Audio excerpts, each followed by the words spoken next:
Bonjour à tous. Bon, on va parler de l'Allemagne. L'Allemagne ne va pas bien. L'Allemagne est malade. L'Allemagne, qui va être le pays organisateur de l'Euro dans un an pour l'Euro 2024, dispute des petits matchs amicaux pour s'y préparer. Ils sont déjà qualifiés pour l'Euro 2024. Ils se préparent tout doucement en faisant des petits matchs de préparation pour s'y préparer dans un an à jouer l'Euro 2024. Hier, la Mannschaft recevait sur son terrain, en Allemagne, l'équipe du Japon. Sur le papier, l'Allemagne est ultra favori face à son public, sur son terrain, chez eux. Ils ont des joueurs vraiment très talentueux. C'est une très grosse équipe face à des Japonais qui n'ont pas beaucoup d'expérience. Avec tout le respect que j'ai pour eux, l'Allemagne partait déjà largement favori. Pour moi, je voyais l'Allemagne gagner. Et je pense que tout le monde est vigilant sur les surprises, mais sait que l'Allemagne part avec un gros avantage et sait qu'ils vont sûrement s'imposer. Ça, ce n'est pas le cas. Ils se sont fait humilier et piétiner dessus. La Mannschaft s'est lourdement inclinée contre le Japon à la Volkswagen Arena sur son terrain en Allemagne, 4-1. Une quatrième défaite pour l'Allemagne et les hommes d'Hansi Flick qui voient son avenir à la tête de l'Allemagne commencer à s'inquiéter et à se mettre sur la sellette en 5 rencontres amicales qui inquiètent lourdement les supporters mais aussi l'équipe à quelques mois, dans un an de l'Euro 2024 en Allemagne. L'Allemagne inquiète sérieusement dans ses matchs amicaux de préparation à l'Euro 2024 avant le début de son Euro 2024 qui sont déjà qualifiés comme c'est le pays organisateur en juin prochain, donc à l'été prochain en 2024. C'est l'hôte de la compétition. La sélection allemande, comme c'est l'hôte de la compétition et c'est eux qui vont accueillir les équipes pour l'Euro, ne doit donc pas passer par les qualifications, donc sont déjà qualifiés et donc pour pas attendre trop longtemps, ils poursuivent leur série de matchs amicaux.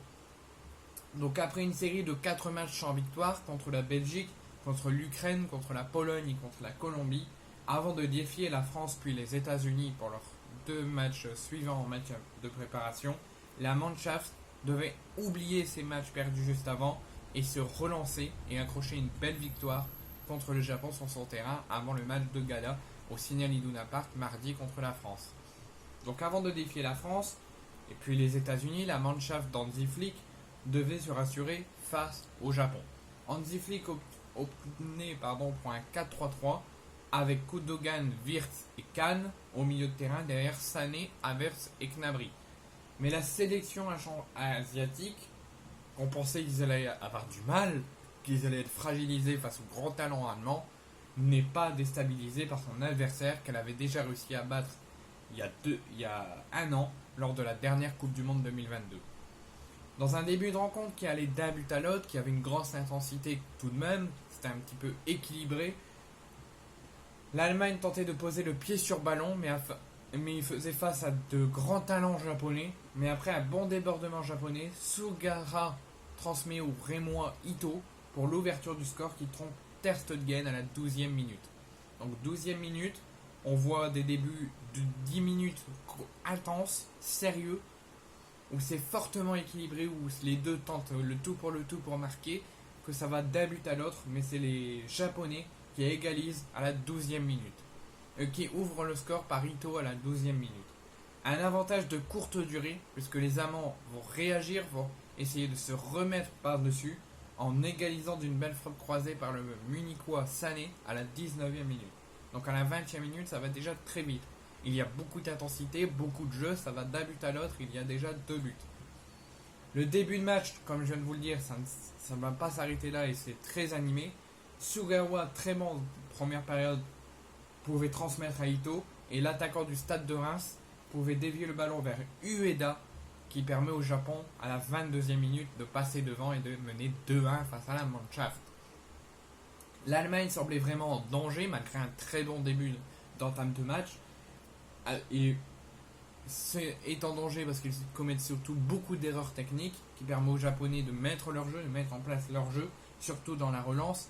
Donc à la mi-temps, les Allemands sont menés 2-1 et au retour des vestiaires, Les Samurai Blue manquaient de peu de prendre le large dès le retour des vestiaires à la 54e, à la 57e. Mais Mitoma rate deux occasions de faire le break, mais fait surtout face à un grand Ter Stegen qui fait deux belles parades. Les Allemands sont sans solution tout au long de la seconde période et sont en très grande difficulté. L'Allemagne s'est donc logiquement inclinée contre une équipe japonaise qui ne cesse de progresser, qui ne part pas dans leur match en tant que favori mais qui ne cesse de progresser, surtout après leur beau parcours au Qatar lors de la Coupe du Monde 2022. Et les Japonais, grâce à Tazano et Tanaga sur deux grosses erreurs défensives allemandes, 90e et 90 plus 2 permet aux Japonais de marquer 3-1 et 4-1. Donc les Mannschafts devront montrer un tout autre visage et enfin se relancer à Dortmund face à la France mardi et surtout face aux États-Unis, leurs deux prochains adversaires avant la rentrée. Et une nouvelle contre-performance mettrait encore plus en danger la place d'Hansi Flick qui est déjà sur la sellette avant la rencontre de gala face à la France.